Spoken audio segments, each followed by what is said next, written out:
Julien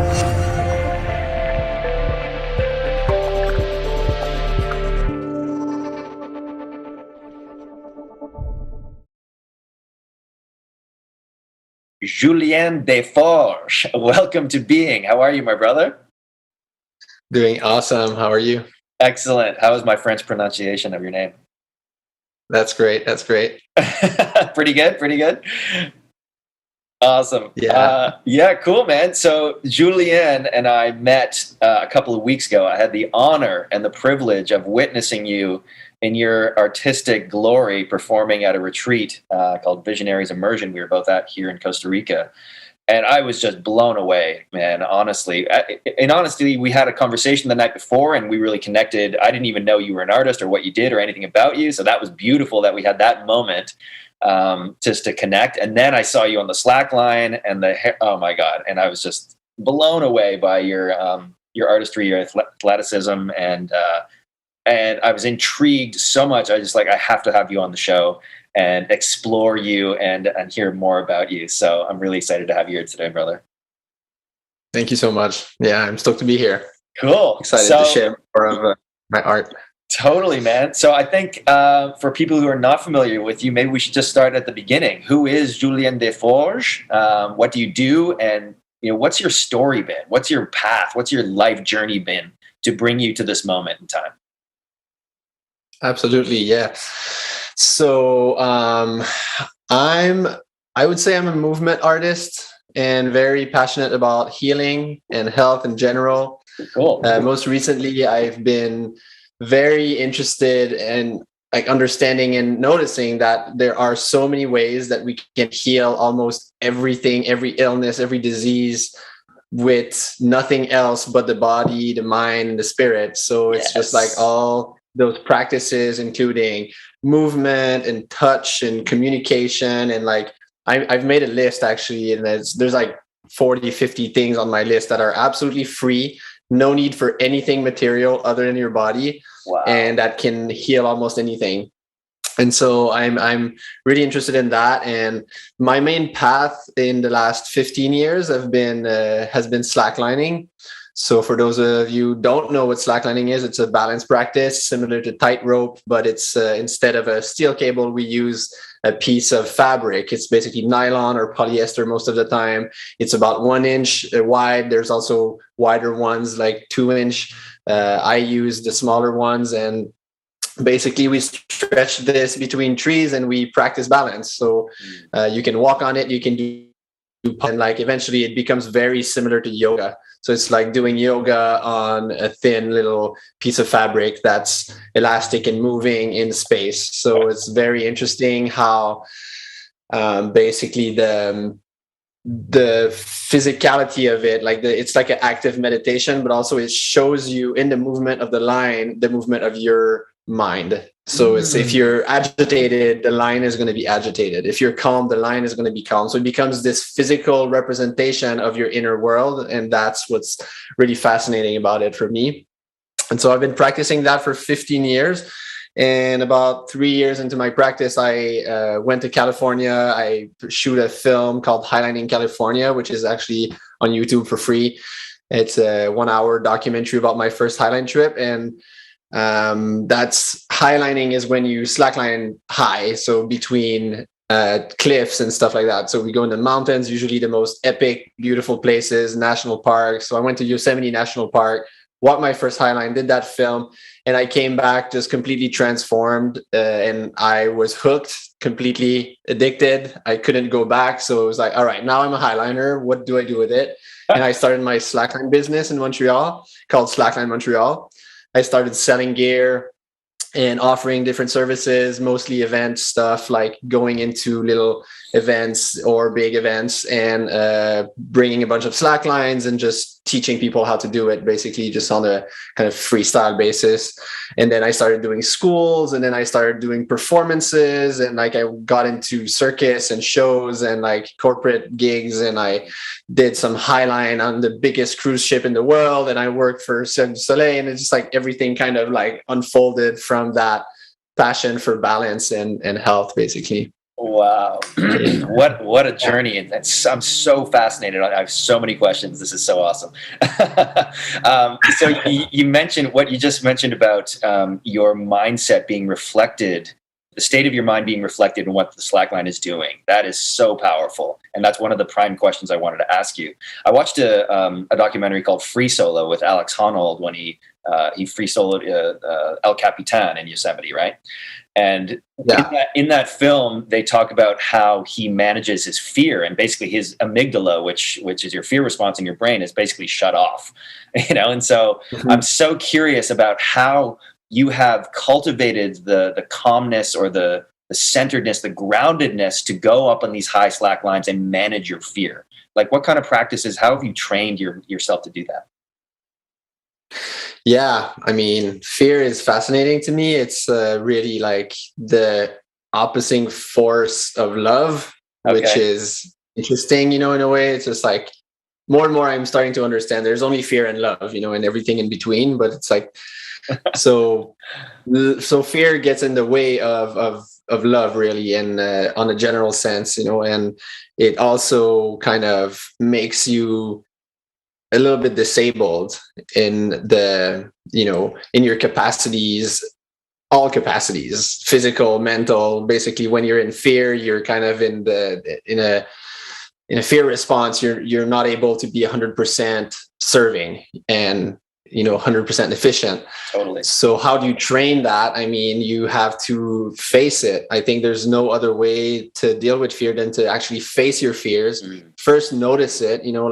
And on the line, it's really a place where you get to observe your thoughts. It's really a meditation. So you see yourself, like you get on a high line the first time, you're like, why am I so afraid? Like I'm attached. It's like, but then you notice there's maybe risk, there's this, there's that. And like, what's the fear? And then the more you go into it and the more you really look at it in the face, and you're like, wait a minute, like, should I be afraid of this? And what level of fear here is necessary for my survival, and what level of fear is getting in the way of me achieving my goal? Totally. And so it's really about that. It's like putting yourself in a place that is uncomfortable, unstable, and fearful, and then dealing with it, and the only way to deal with it really is to go back to your breath, calm down, just don't think too much. Just kind of like focus on what you have control over, and don't focus on what you don't control, Right. So like the line is moving, you're like, oh my God, like it's up high, or it's raining, or it's windy, or it's like all these things that I don't control. So what do I control? What can I do? And so it's all about, for me, it's all about the breath, and it's all about just calming down the nervous system, just like seeing how excited you get, how like nervous, how anxious you get in those situations, and then just breathe it all out. Just like, okay, now that I see this and I know that that's not what I want to cultivate, I want to just breathe it out, just let it go. And then every time I exhale, it's like I'm sending energy into my core. I imagine always like the energy going in and down, and like bringing that force back to my center, so like instead of just kind of like my energy going everywhere, I'm intentionally bringing my energy towards my own center, which is where I do have control. So if I make my core really solid, and I control my breath, and I control my body, this is the only thing I can control. So I cannot do anything about the rest. Yes, I love how this maps like the physical challenge that you're describing, and it maps to sort of your inner compass, your inner world, and what's going on there, and how you manage the external and the internal in unison with each other. And like, so when we do face fear in life that isn't necessarily, like falling off a cliff or falling off a slack line, it's the same idea. It's like we want to run away from fear. We don't want to deal with it. We just want it to go away. And by turning towards it and giving it the light of your consciousness, and then realizing that it's there to keep you safe, and then you can say thank you, and I'm going to continue remaining centered and calm, especially when you're challenging yourself outside of your comfort zone, like for example on a slack line in the physical world. But in the internal world, if you're trying to go through a personal transformation or some change in your inner world, you're going to be facing that same fear that same, the ego is going to be shouting at you too. It's like, oh, this is unsafe, don't do it. But if you can sort of look at the fear like you're talking about and manage it and breathe into your center, that is so, so powerful. So I'm really curious though, is that something that comes innately to you, or did you have to cultivate it over time? And what kind of practices do you do off the slackline to help you perform on it? It's definitely a practice. So I don't think anybody just comes with it. And it's like, we all have it, that skill, but we all have to practice. That's right. We all have it, right? Yeah, totally. So it's not like I'm better than anybody else because I do this. And I've seen so many people start slacklining and highlining that were just like me in the beginning, not that good, and like the first highline I did, I was terrified, and now it's fun, but like I still have fear even now. And, I think practicing slackline is the best way, and highlining, and just exposing yourself and just standing on the edge of a cliff, and like practicing your breath. And that's all for me the best way to deal with that. But I also do a lot of meditation. I've done several Vipassana meditation retreats, like silent retreats. And it's a practice that I try to keep alive in my life, Sometimes I stop for a while, but like it's very, very powerful because it's that same idea of like not reacting, basically. So there's fear, there's all these emotions, discomfort, like all the unpleasant sensations of like, fear doesn't feel great in the body, but like, how do I just observe it and then allow it to kind of dissipate on its own because I cannot control it other than breathing, and like, and stay just being alive and just observing it and not panicking.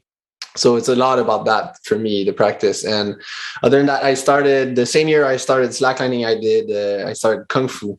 And I did Kung Fu like 3 times a week for about 8 years of my life. Nice. And I had to quit at some point because I moved out of Montreal, but like had some really amazing masters in a school in Montreal. And I've been doing a lot of martial arts. That was very helpful as well to gain that control, and also just exercise and sweat and learn how to control yourself. Yeah. What else? I mean, obviously yoga is amazing practice. For everything, also super great healer. But I'd say that's pretty much it. Like I mostly slackline, and then, So I think do breath work as well. Breath work and cold baths, like ice cold baths is definitely like a similar, again, it's like teaching you how not to react. So like you get into this like super cold bath or shower or something, and then your body just wants to react, and you learn how to breathe, and you just like stay calm, stay put, and then allow all the feelings to be felt. It's actually my biggest mantra these days is feeling is healing. And I realized that like a lot of disease comes from this avoidance of feeling the feelings. And actually all the addictions also come from like me not wanting to feel what I'm feeling. So whether it's fear or it's anything in that gradient between fear and love, like any emotion really, some are pleasant, so you crave for it, and some are unpleasant, you don't want it. But ultimately, we're here to feel that, it's like the result of all of the past karma that was before, that is not even me. It doesn't have to do anything with me. I'm just kind of the tip of the iceberg of generations and generations of humans and other creatures even before that. And now like, why do I feel anger or sadness or anything, and I'm realizing that it's kind of our job as an incarnated being now to express those emotions, but also to just feel them, just be those emotions in the now. And it's by just, again, in the Vipassana meditation, it's just that, you allow things to come up and you don't react to it, and you just allow it, and you just don't react, and you keep doing this. You just observe and look, and then you see it passes and it passes and it passes, and then you're just doing your job. That's what it is to be a human, So just feeling is healing. So that's why you can just do nothing and sit and meditate, and then literally it has benefits on health, body, mind, like proven scientifically. It's like you don't have to do anything more than just really feel. And whenever you have this urge to escape, Whenever you feel the urge to like I'm fighting with my girlfriend or something, I just want to leave, I just want to run away, and then I know this is the moment where I have to do the work. Yes. So it doesn't need to be on the slack line, it doesn't need to be anywhere. It's just like anytime I notice this moment where I want to escape, I want to fight, flight, or freeze, basically, that's the moment where you have the opportunity to do the work and to be like, okay, I have to feel this. I'm so angry. It feels like this, and then it's in my body, and I just feel it, and then it passes, and then it's like the next time is going to be different. Yes. Oh my God, that was so awesome, dude. This is so beautiful. What you're talking about is like cultivating that deep self-awareness to recognize when you are triggered, like you're talking about. And often there's a physical sensation that comes with it, like you get hot, or you're tense, or your blood pressure, or whatever it is. And that's the moment where you can recognize, okay, I am triggered. There's something here that I want to fight that urge to escape and just be in it and feel it fully. And that is really fucking hard. Right. And for me, also fight the urge to want to understand. That's true. Always try to, like, we look at the story, and then we just kind of try to understand, but we don't realize we're just making it more of a story. Totally. And like the game for me is more like remove the story and just focus on the feeling. Because like you might be angry because your girlfriend did something, or you might be sad because somebody did something, but the story doesn't really matter. Like all of that story was just the opportunity for you to feel that, so it's like whatever you need to feel those emotions, life will provide. And so if it's a good positive thing and you're feeling joy, or it's a bad thing and you're feeling pain of some sort, it's all good in a way. It's all just a pretext or a reason or an opportunity that life is giving you to just feel. So like to forget about the story. Like if I'm in a, you're in a breakup or something, and you're like, oh my God, and just, you're so sad. Like, just, if you can catch yourself and notice, oh, this is just me feeling sadness. What if I forget about the story? What if it's not about that person or that thing that's happening to me, but it's actually like an opportunity for me to like feel? Yes. And that's been very powerful for me. For sure. Yeah. Well, we're meaning-making machines as human beings. We want to attach meaning because it comes with some certainty or safety, right? And so we're constantly trying to create a story about things, and then often those stories just play in our heads for years. But oh man, so feeling the feelings, and like you said, emotions are really just information. They're there to give us information about what's going on. They're not necessarily good or bad. So when we talk about negative emotions, they're not negative. They're just a different form of energy, a different form of information to help us, right? Our emotions, to me, are like our guidance system. They're there to aid us in whatever we need in that moment. So running away from them or trying to get rid of them is not useful, because then they'll just come back stronger, if it's fear. And then if you are, that disconnection you're talking about, that manifests in things like addiction and anxiety and depression and all sorts of things, is that disconnection where you're not allowing yourself to feel something. And often it's something like trauma that has been so painful that you can't summon the courage to look at it. That's where deep healing needs to come in. But that's, for me, is what the stem of addiction is, that dissonance between who we truly are at the essence, and then this story that's playing in our head, and or this identity or this role we're playing, and we're not in our truest self. And it comes back to, for me, what you mentioned earlier is like coherence between the state of our mind, the state of our body, and the state of our emotions or our spirit, right? And if we can get those three things in alignment, we're super powerful and infinitely powerful to heal ourselves, to accomplish anything, right? But it's when they're out of alignment and we're too caught in our heads, or our body is unhealthy, or we're running away from emotions, that's when we get into trouble. That's when we get into disease. That's when we get into conflict. And I think that's, on a global scale is what we're seeing, like collective trauma on a global scale. So, the work that you're doing, and anybody that does this work of personal transformation or personal development, to come into that coherence has a profound effect, not only on yourself, but on the society at large, because you're influencing the people around you, and then that energy ripples out, right? So beautiful work that you're doing, man. Yeah, it's amazing. To that end, I wanted to ask you, like, how would you describe your mission? Like, what are you looking to accomplish in your lifetime? What would you like to be remembered for? Maybe is a good way to say it.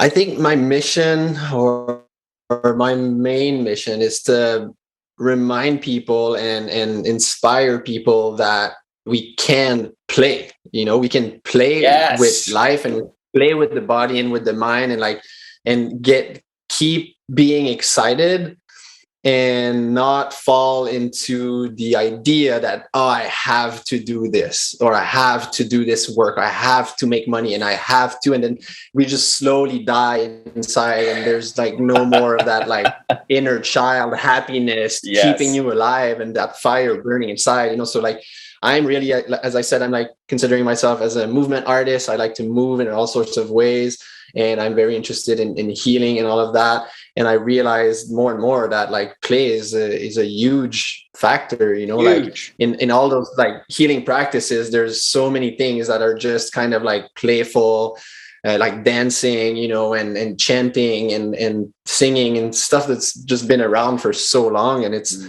doesn't have to be much, and even like playing cards or playing any game, and then relationship is also play, it can be play, and work can be play. And like, so I think that is kind of my main mission, or like what I'm trying to accomplish. I mean, I think there's nothing else to do as a human, like I said, other than feeling and healing and being.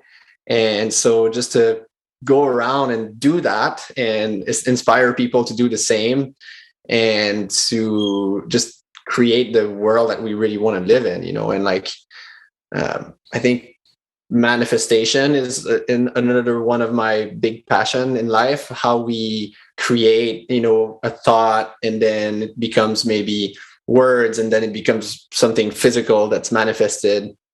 And that's also something that I'm learning on the Slackline a lot, because it all comes from like what I'm feeling inside, what I'm thinking, and then that vibration translates into the line, and then suddenly you see that manifest, so like if I'm able to calm myself down, and then boom, I see like the line becomes super stable, and I notice I start to walk faster and more efficiently, and then I start to have a thought about like falling or about something in the past or the future, and then suddenly it's just kind of throwing me off. Or wow. So yeah, like how do we manifest, how do we manifest and consciously manifest the things that we want to manifest? Because obviously we're always manifesting, and we're always manifesting fear and love. So all of our fears, if we keep thinking about them, they eventually manifest, Yes. And all of your dreams, eventually, if you keep thinking about it enough, it's going to manifest. But to really get to understand the level of power we have in manifestation, and to start being really aware of what am I manifesting, even when I'm manifesting my fears.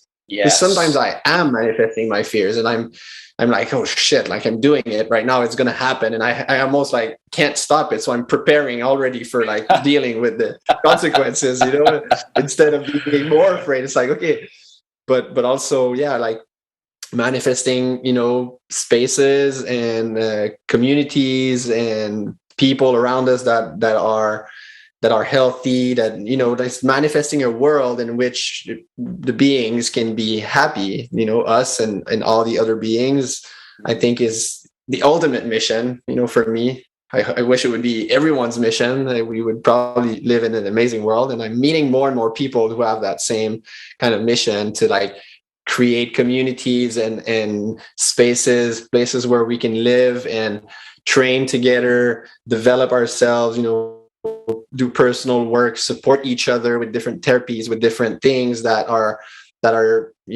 helping us to create stronger relationships, better communication and all of that. So just putting out there what you want to see in the world, and then talking about it like I'm doing right now, Yes. And then eventually that you surround yourself with that energy, and then suddenly you're like, wow, okay, I'm living it, and that's been more and more of my life, I would say.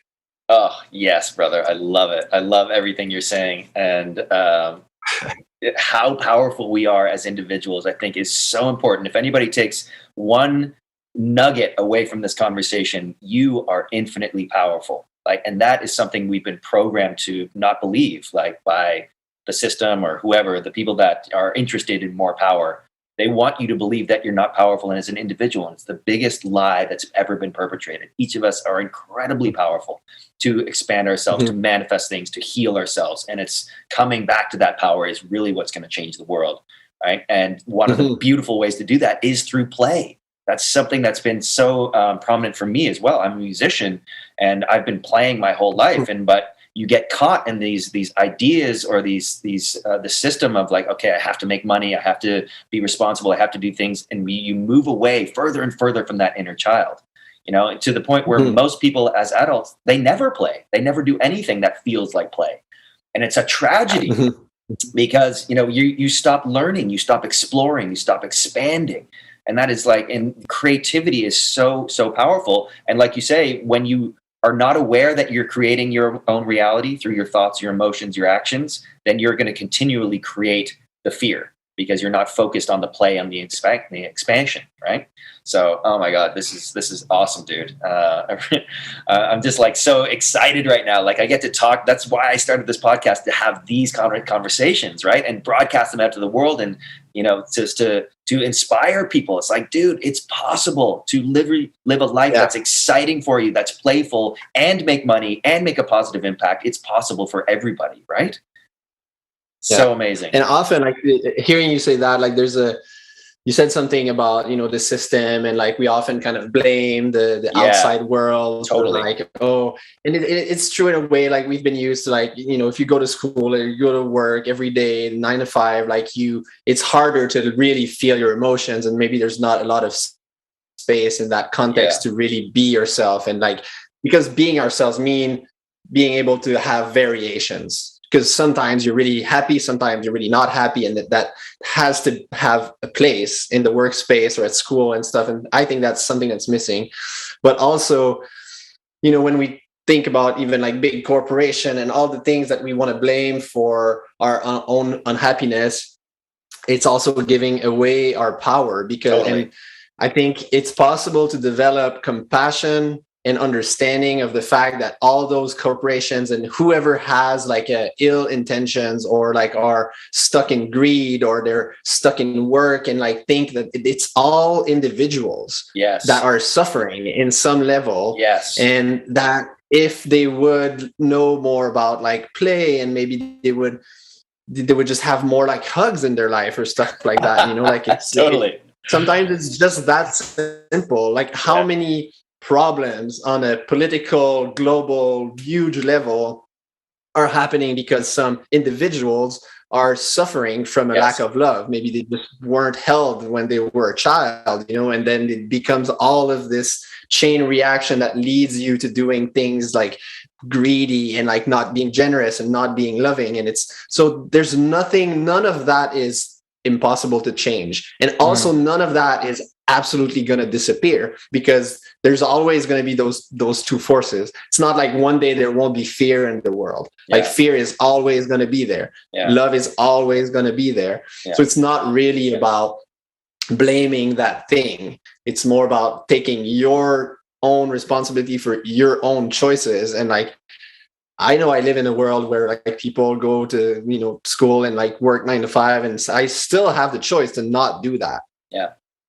I only need to become aware of it and start manifesting the things that I want. And there's nothing stopping me from doing that. And by doing it, I might inspire some other people that have super high, places in society that have a big impact, that if they change, then they could change a whole business, and that would change chain reaction. Eventually we get to a more happy, more peaceful world, gradually, yes, and hopefully sooner rather than later. But yeah, man, so I just want to reflect kind of my perspective on what you're saying, because it's totally in line that hurt people is basically what we're talking about. Is so when you're hurt and you have trauma when you're growing up or as a child, and you grow into adulthood, and that pain is unresolved, that trauma is unresolved, it's going to manifest in ways that are unhealthy for you and the people that you're around. And that's what we're seeing on a global level. We have collective trauma where, war and genocide and slavery and racism, all these things that are baked into our ancestry that are still unhealed, unresolved, that are manifesting in ways that cut us off from our heart center, that cut us off from feeling. And I think it's a survival mechanism, right? We were talking earlier about most people don't want to feel those uncomfortable feelings, so they try to push them away, right? And so when you continually do that and you're not healing, you go into your head, you go into your ego, and you get caught there you get caught there in your ego, and the ego is designed to keep you safe as an individual. So it cuts you off from the idea that we're interconnected, and it cuts you off from your feeling. So that makes you capable of doing shit like profit for all costs and externalizing harm and, doing anything that's in my benefit, even if it's hurting you. Right. And so the solution for me on a global level, and it starts with the individual, is taking responsibility, allowing yourself to feel all those feelings, moving into your heart space and creating that coherence we were talking about earlier.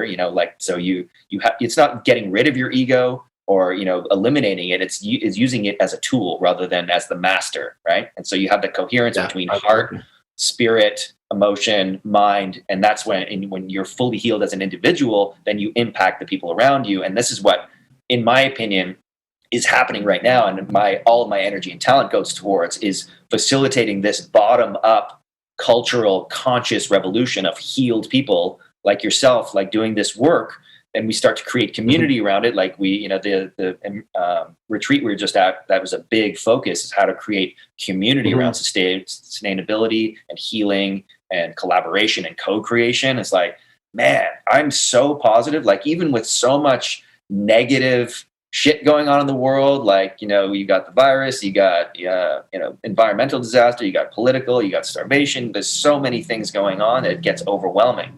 But if you can just come back to the idea that you are incredibly powerful by yourself, and do that work of coherence and healing, and then find the other people that are doing the same work, this is how we change the world, brother. Right? Would you agree with that?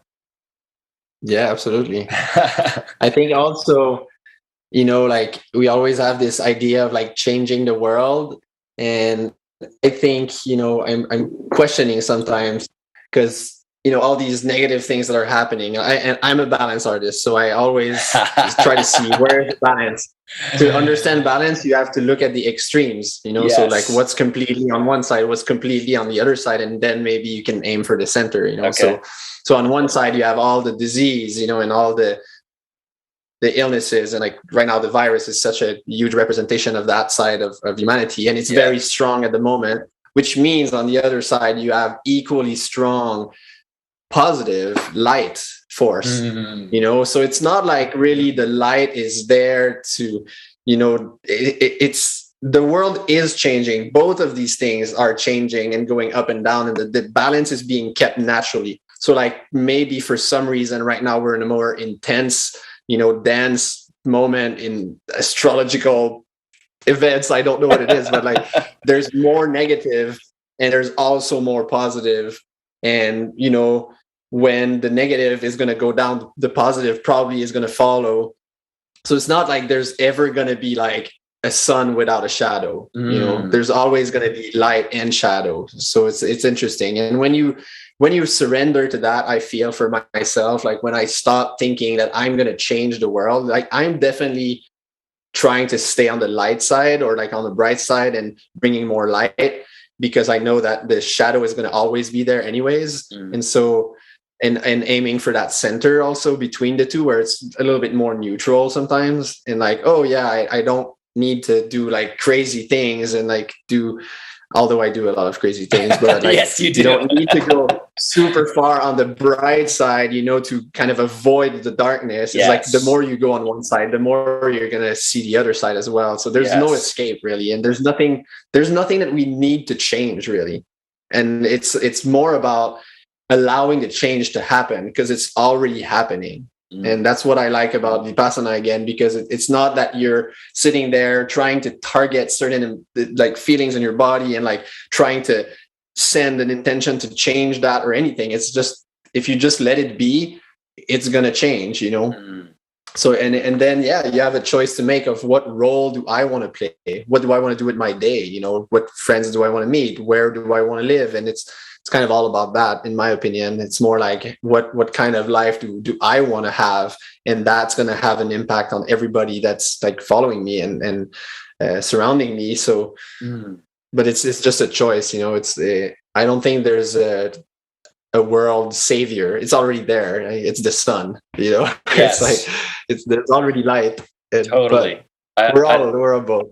I It's love interesting. I love your perspective on light and dark, and I totally agree with you. It's not like we're trying to eliminate the darkness, and this is similar to what I was just talking about with the ego. It's not like you're trying to eliminate the ego. It's there for a reason. The Mhm. darkness is also there for a reason. It's the contrast. You wouldn't understand what light is unless you had the contrast of the dark, right? And so Yeah. it's in forever in balance. You have to have one and the other. And it's similar to what we were talking about emotions earlier. It's not like there's negative and positive emotions. It's just like you need both of them to sort of find a balance. They're there to guide you on your way. It's the same with the light and the dark. Same with the ego and the heart. You know, these are all Exactly. balances, right? Balances in order to navigate this experience. And yeah, so what you said about not trying to change anything, that's something that's a trap that I definitely fall into. Like it's like I'm trying to fight, you know. It's like I feel like I'm being harmed or wrong, you know. There's wrongdoing going on, so I want to go out and fight, right? But it's like, wait a minute, okay, that's not the way to do it. You know, it's just like, okay, how can I come back to this equanimous, centered, grounded being and fully in coherence and healed and just be, right? And that's why I called the show Being. It's like, how can we come back to just being? Because we've been so programmed into this doing or identities or money and we're chasing all these things and we're never fully in the present moment. And that's where all the magic is, right? Absolutely. And you said it when you start to feel that like sense of like, I need to fight. Like, you know, when even like people who are fighting for really good things, you're still fighting. And it's been proven that like war against drugs, war against this, war against this is always made more of it, because when you give it importance, you're manifesting more of it. So that's so simple. As soon as you notice that you're in a war within yourself because you think you have to fight for something, if you can catch yourself in those moments and just be like, oh, wait a minute, like, what's the peaceful way of doing this? You know? So, and it's always compassion. It's always like just noticing that like there's nothing to fight for, you know, you already win if you don't fight. And that's something I learned from Kung Fu. Like really my masters it's like a school that doesn't do competition or anything like that. And really my masters have taught me that you learn martial arts in order to not fight. You know, you learn how to fight in order to learn peace. Because when you have full control of yourself, you're fully confident. You're like, I know I can hurt this person. And I know how much it hurts when I get, you know, hit. And so I don't want that for myself. I don't want that for the other person. And I know I have sufficient skills to even, you know, if somebody attacks me, I can just kind of gently put that person down and just like help that person to calm down. You know, if I'm a real master, if you're a real master, you're learning how to not fight. And I really love that philosophy. I love that as well. I think there's a nuance though in just what we were talking about, not doing anything, you know. So there's this idea that, how can I describe this? So, and this is my personal experience, and I'm just asking for your reflection, is that I feel like I need to be aware of the darkness in order to inform my choices, right? And so it's not like I want to live in the darkness or go fight the darkness or, you know, or the power structures or what it is, but I also want to understand what it is and where it's coming from in order for me to take aligned action towards, you know, a more balanced world, right? And so, but the trap I fall into is like, okay, if I'm giving my attention to it, how much am I helping manifest it? You know what I mean? So there's this kind of like, okay, well, I want to understand it so I can make good choices, but wait a minute, if I'm giving it my attention, am I helping to manifest it? You know what I mean? So is there a nuance there that you play with? Like, I haven't quite figured that one out. I mean, it is fascinating, you know, because like, if you're like afraid of something and then you don't want to just also avoid that. You're just like noticing, oh, I'm afraid of this thing. Oh, I don't want to manifest it. So like, I don't think about it. Exactly. But then you're manifesting fear. Yes. And then therefore you're manifesting your fear. So it's like, how do you kind of like look at it and notice there's nothing to be afraid of? Well, it's again, I think it's if you're looking at the darkness or anything that you would judge as being negative, if you just stop judging it, then it's not negative. You know, if you don't say this is a bad thing, who else is saying this is a bad thing? You know, it's really like judgment is another big part of my practice. And like I'm playing a lot recently with shame and blame and realizing that like how whenever we blame or shame something, like basically saying something is wrong, or even saying something is right, like right or wrong or good or bad, like just noticing those moments where it's like, or when you say like, oh, it sucks, oh, that sucks. And it's like, well, does it really suck? Like what does that mean? It's what it is. And Yes. like, it's what's happening now. So it doesn't suck. It's like life right now. It's exciting. Yes. It's like, it's what it is. So to move away from this sense of, dualistic, but we have both forces. That's the irony of life. Like you said, the ego is there always. Yeah. And the ego is making sure that we remember that we're different. And Exactly. then the soul, or whatever you want to call it, on the other side is there and making sure that we remember that we're all connected. And That's we're right. always both. So we're always Exactly. connected and we're always different. So like this interesting play, that's where balance is, that slackline never stops moving. It's always kind of like never one or the other. It's always both. Oh my God. It's sometimes more of one, sometimes the other.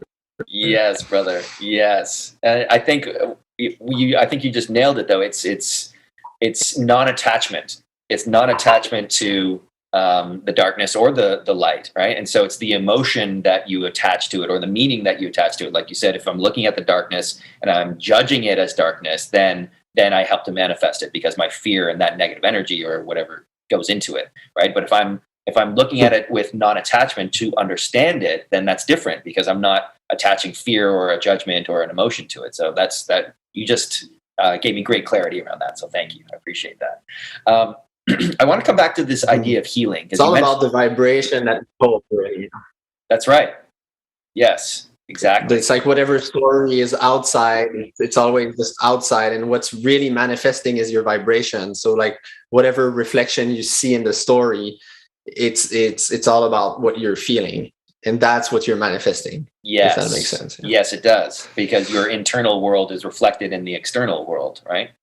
Whether you realize it's happening or not, that's what's going on. Yeah. So that's important to recognize. Like if you have chaos in your external world, and then it's best to look internally because you probably have chaos internally as well. Right. And so, and if you have, it's like the slack line, if it's moving all over the place, you go inward and you calm yourself inward, then all of a sudden the slack line stops moving. Right. So it's a perfect metaphor. Yeah. Beautiful. Yeah. You mentioned in the beginning about healing, and I want to come back to that because I think it's super important and super practical for people. For somebody that maybe doesn't understand what that means, like we know what healing, like a cut or a broken arm means, but what does healing mean on a mental or emotional level? I think healing is like it's a process, it's healing, it's happening, it's never stopping. And nature does it. Like nature is always living, and it's like healing is living and dying at the same time. It's like always shedding, letting go of things, and then like welcoming new things. And so healing is for me means transformation. It means movement, it means energy moving. And when it's another interesting kind of irony of life where like we think like there's sickness and health, and there is, but also I like to, it's like even if I have tension in my body, for example, and like you want to get a massage to like try to get that tension out, but then sometimes I think, what if the body itself is a tension? Like it's matter that has been like densified. So like if you look at it as like light and dark and like sickness and health, like I would say health is closer to light, which is, like there's space, there's openness, there's movement, like fast movement, where darkness is kind of like more dense, slower movement. And so like, but it's all there existing. Like my body is attention in space.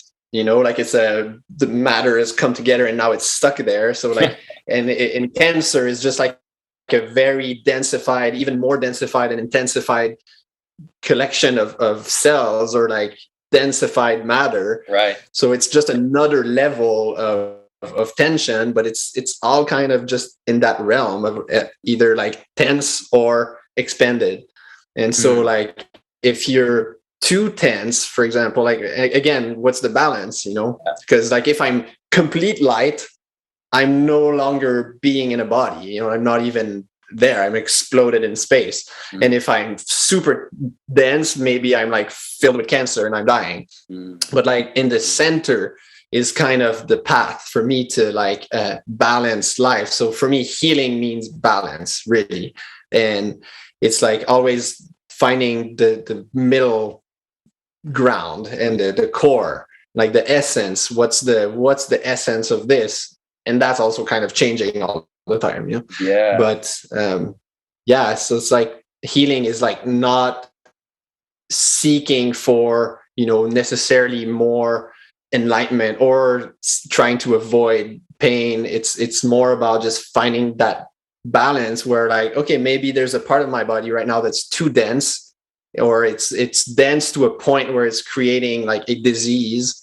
And so I need a little bit more light there. So how do I bring space? And that's why I'm saying like just things like massage, or like even sometimes it's just talking to someone. You know, you might be super sad and you're feeling your heart is collapsing and it's kind of dense and it's hard and it's painful. And you just call your mom and then you feel it relaxing and opening. You know, you just have a nice talk with a friend. Or you just rest. Sometimes just like resting in a hammock or like sleeping at night is just like, it's going to allow that like spaciousness and like the space between the thoughts also. That's another like interesting thing where we often think, oh, like meditation means not thinking, and like, no, it's like creating space within the thoughts. It's not ever stopping the thoughts. It's just creating more and more space. And if you have like so much space that you have no more thought, you're just kind of a zombie in a way, or like you're maybe like going in another dimension. And if you have so many thoughts and you're like on your phone and you're like overstimulated, then that's another imbalance as well. So it's like, again, finding that center. Yes, balance. It keeps coming back to balance, which is beautiful, and coherence, right? It's like that. For me, what healing is, you know, when we're born into these physical bodies, these incarnations as a soul, we're those perfect light beings. You know, we're not, we're whole, right? And when we move into this 3D reality, we start getting tugged in different directions. And that's what this life experience is about, frankly, is like, okay, we have to go through this 3D reality to have these experiences, to go out of alignment, to get pushed and pulled in different directions, to learn how to come back to coherence in this lifetime. That's really what this is for me, right? But the pain of being out of alignment is excruciating, and it's like it manifests in all sorts of ways: disease or addiction or abuse or trauma or whatever it is. And so it's our job, it's our responsibility to recognize where we're out of alignment, be it physically, mentally, spiritually, emotionally, and do whatever it takes to come back into alignment, back into balance. And that's for me what healing is. Whatever it's going to bring you back into balance with yourself, so that again you become this whole, grounded, symbiotic being that can now interact with nature and the world and other people in a way where you're not projecting your trauma, you're not, you know, projecting your fear, you're not causing harm, you're not causing abuse. You know, you're doing what's best for you and everybody at the same time. And that's what healing leads to, is balance within the individual and then balance on the global scale. And that's why it's so powerful. That's why I'm doing this work, and I believe that's why you're doing it as well, right? Absolutely. Beautiful. Awesome. And you're talking about the discomfort of being out of balance, you know, and like I had this very interesting thought 2 days ago when I was walking in the forest. I understood that like when I'm balancing on the slackline and I want to correct the movement and bring it back to the center that you're talking about, I never go against the direction that I was going. So meaning like if on a physical term, like if the movement is going to the left, I'm not thinking, oh, I want to go right. You know, I'm thinking, first of all, I want to go to the center, but also in order to get there, I'm going to have to kind of absorb that motion. So I'm going left first and then bringing it back to the center, where oftentimes we think about the opposite, you know, like this is not good, I want that. And then we just kind of react. That's the reaction. And like, so sometimes that's why it's interesting to learn how to play with fear and discomfort, because like when you're feeling that thing, you're just like, okay, now I'm a little bit off here, but I'm not going to react and go the other way. I'm just going to go there, like you want to go there right now. So allow yourself to go there and then just kind of gently bring it back to the center. And often we're very hard with ourselves. Yeah. We're just kind of slapping ourselves, each other, like left and right, but to start thinking about this, like, oh no, it's actually absorb it and kind of bring it back to the center. Oh, I love Don't be afraid of being out of balance. Yes. We actually, my kids and I were watching some of your videos before we got on this podcast. And I now thinking about it, I saw you doing that on the Slackline.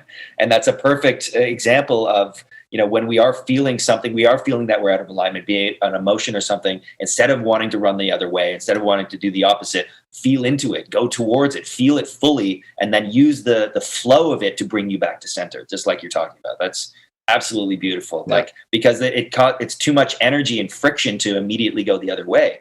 Why don't you just, you feel into it, you give it the light of your consciousness, whatever it might be, and then it dissipates, and then it allows you to easily come back to center in a more flowing way where it's more natural and less energy expenditure, right? Oh, that's awesome, dude. I love it. I love this metaphor between Slackline, and it's got so many practical applications, right? I'm fascinated now, man, because, I'm 15 years I've been doing this. Yeah, it's awesome. I know all the metaphors. Everything is like Slackline. Yeah. Awesome, dude. Well, I just got a couple more questions for you. This has been so awesome, Julien. I really appreciate your time today. But creativity, we were talking about play and like reinvigorating that inner child earlier. And I think what I was saying earlier, when we come to this life, we get out of balance, we get disconnected, out of harmony, and we pile all this shit on top of our truest essence. It's difficult to see that inner child, right? So for me, it's about peeling back the layers that are covering up our creative channel to really let it flow. But when we do that, and get out of our own way and let the ego subside and the mind subside and just let our creativity flow, then there's something magical that happens there, right? And I'm a songwriter, and I've had this experience a few times where, I'm in a place and a song just comes to me. It's like I didn't come up with this. It's like I'm channeling something, but my channel is open to receive something, is kind of how I feel about it, right? Or how I think about it. It reminds me of an anecdote I like to recall is Tom Waits, the songwriter, is driving down the LA freeway, and he's in his car and shit. And this is years ago. And, he gets this hit of inspiration. It's like, dude, he's talking to the muse, like, dude, can't you see I'm driving here? I can't just pull over and pull out my guitar, go bother Leonard Cohen or someone. I'm busy right now, which I thought was awesome. But, it's like we get these hits of inspiration. So the question I want to ask you is, when you are being creative, where do you think that genesis comes from?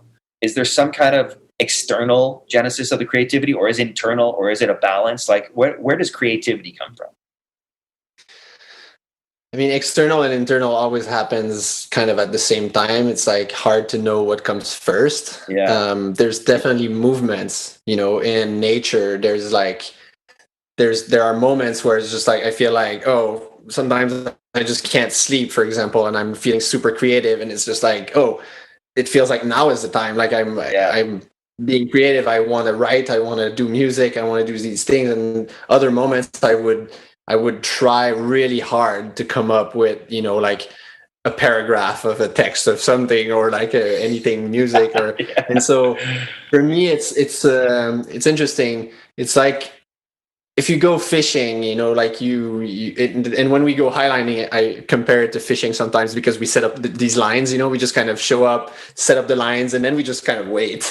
And then one person goes on the line, or sometimes nobody goes. It's like you're waiting for that moment, so there's a big part of the creative process for me that is listening to the tempo of the greater universe that you're in, just pay attention to what you feel like doing now. And sometimes I feel like sleeping, sometimes I feel like creating 3 songs, or working on the show, or working on my things. And if I start to try to control this rhythm, or I'm, get mad because now I'm not producing enough. Yeah.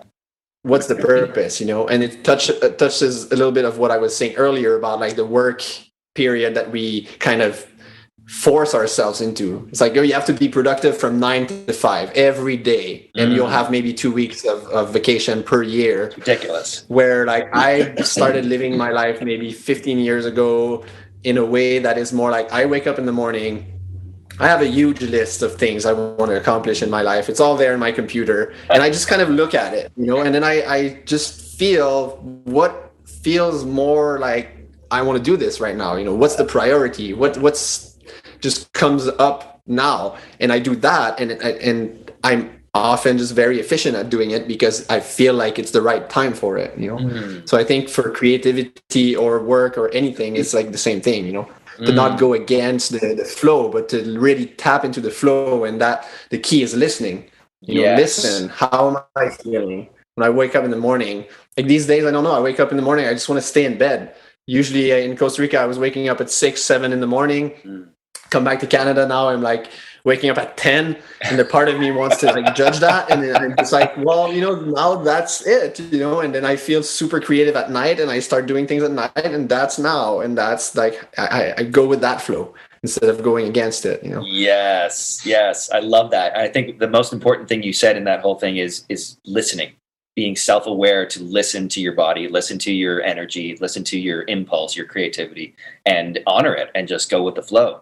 Like you said, we get caught in these systems and ideas that we have to do things a certain way at a certain time for a certain amount of, it's like, dude, no, that's not what life is about. That's not what energy is about. That's not what, our love is about. Love is flowing. Energy is flowing. Creativity is flowing. So learning to flow with it and not fight against it is challenging for a lot of people, especially within the system that we're supposed to live. Right. So yeah, that was beautiful, dude. And it all comes back to, going with that flow and just being present and being self-aware. But so many people aren't self-aware because they're caught in their minds. They're caught in the stories. They're caught in the grind of their day-to-day. They're not listening. They're not listening to anything. And when you don't listen to your body, it's going to start shouting at you. And that usually means an accident or a diagnosis or something happening in your life to get your attention. So you do start paying attention, right?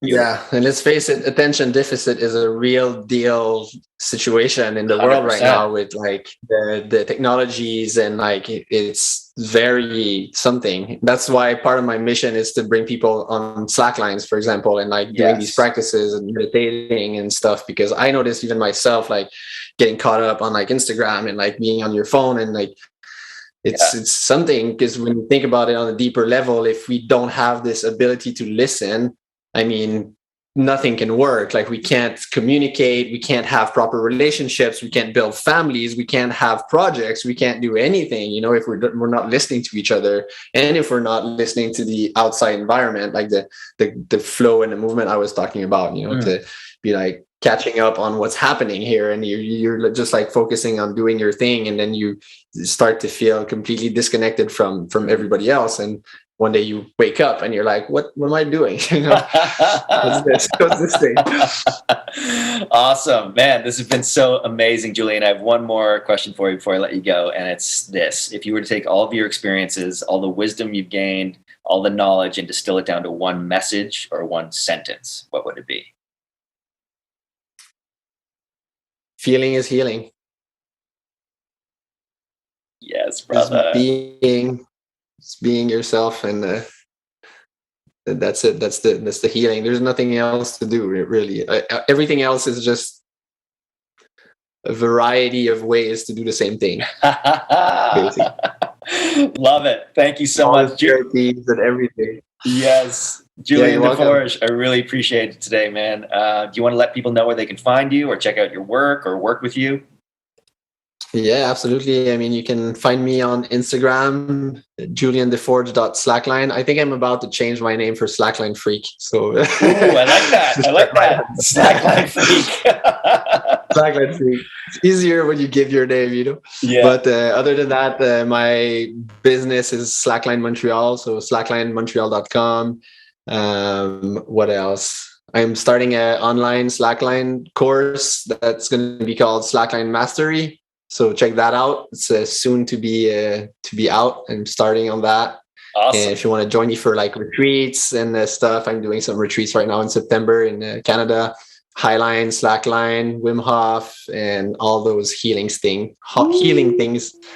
That sounds epic, dude. Yeah, that tickled my fear just thinking about going to that retreat. So maybe I'll sign up. Maybe it's a sign. I have to listen.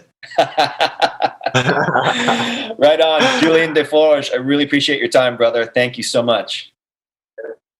Thank you. Thank you All for right. doing this work. All right, Mother. Have a great day. Cheers. You as well.